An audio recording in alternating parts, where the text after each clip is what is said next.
Augmentation salariale des enseignants. Radio-Canada, TVA et Nouveau titraient hier que les enseignants auraient en moyenne une augmentation salariale de 23,5 % sur 5 ans, ce qui est dans les faits faux. Et le pire, c'est que cette désinformation et ce sensationnalisme viennent en partie de mon syndicat. Alors, sur mon tableau, on va parler de rigueur journalistique, de manipulation des chiffres, d'intérêts composés, ainsi que de moyennes pondérées. Bref, des beaux sujets pour un prof de maths. Et on va commencer par la rigueur journalistique. Pourquoi est-ce qu'on ne devrait pas parler de 23,5 %? Bien, tout simplement parce que ça amène des fausses interprétations dans la population et qu'on n'a jamais utilisé ce type de données-là dans toute la négociation de la convention collective. On a toujours parlé de modération cumulée, c'est-à-dire l'addition des pourcentages, alors qu'ici, on parle, dans le tableau de la FSE-CSQ, elle vient d'ici la donnée, on parle d'effets composés. C'est quoi la composition? Bien, si j'ai des augmentations, par exemple, de 5 5 5 en les additionnant, ça donne 15 mais en faisant une composition, le deuxième 5 se calcule sur le premier 5 et le troisième se calcule sur l'autre. Donc, ça fait un effet composé qui est supérieur. Donc, si je regarde ici dans l'échelle salariale, l'échelon 16, c'est le 17,4 % qui est offert au Front commun. Bien, lorsqu'on le compose, 6 2,8 % et toutes les augmentations subséquentes, ça donne 18,57 %. Mais on n'en a jamais parlé. C'est une donnée qui est plus fiable. Si on l'avait utilisée tout le long, on aurait pu l'utiliser aujourd'hui, ça aurait été fiable, mais aujourd'hui, c'est clairement de la désinformation. Donc, pour des fins de compréhension avec la population qui bien souvent est illettrée économique, je m'excuse, mais cette donnée-là, même si elle est dans le tableau, il faut l'oublier. Puis d'ailleurs, l'inflation, elle aussi, elle a un effet composé, il ne faut pas l'oublier.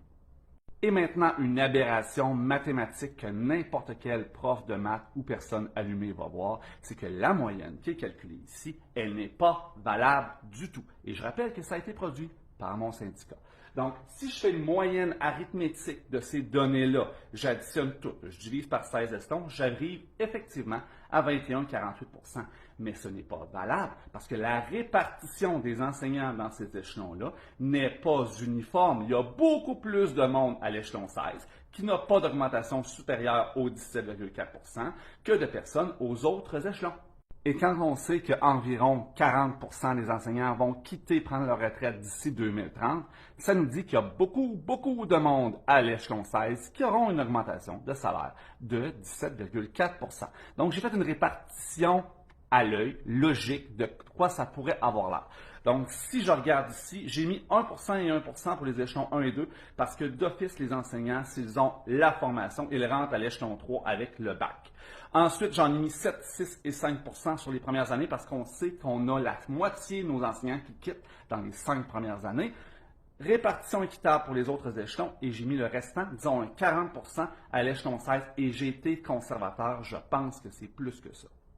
D'ailleurs, on se rappellera que lors de la dernière négociation de convention collective, il y avait eu des ajustements à l'échelle salariale. On avait enlevé les premiers échelons, ce qui avait fait augmenter beaucoup le premier échelon, et il y avait eu des augmentations plus grandes de données au dernier échelon, ici qu'on appelle l'échelon 16. Donc, c'est comme logique de réajuster l'échelle salariale. Maintenant, si je fais une moyenne pondérée et non pas une moyenne arithmétique de base de ces données-là, c'est-à-dire que je vais faire 18,9 % fois 1 %, 18,9 fois 1 %, 20,3 fois 7 %, etc. jusqu'au bas, ben, je vais arriver à une moyenne pondérée de 20,1 %. Donc, on a quand même descendu pas mal du 21,48 % et on est loin du 23,45 % qui est présenté dans les médias.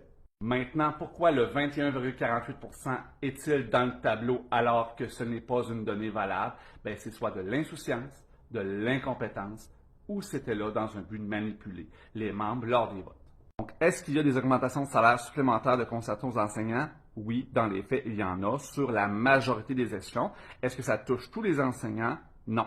Est-ce que c'est correct? Je pense que oui, pour réajuster l'échelle salariale et s'assurer qu'il n'y ait pas juste un gros gap entre tous les autres échelons et les enseignants les plus anciens, mais aussi pour travailler sur l'attractivité de la profession.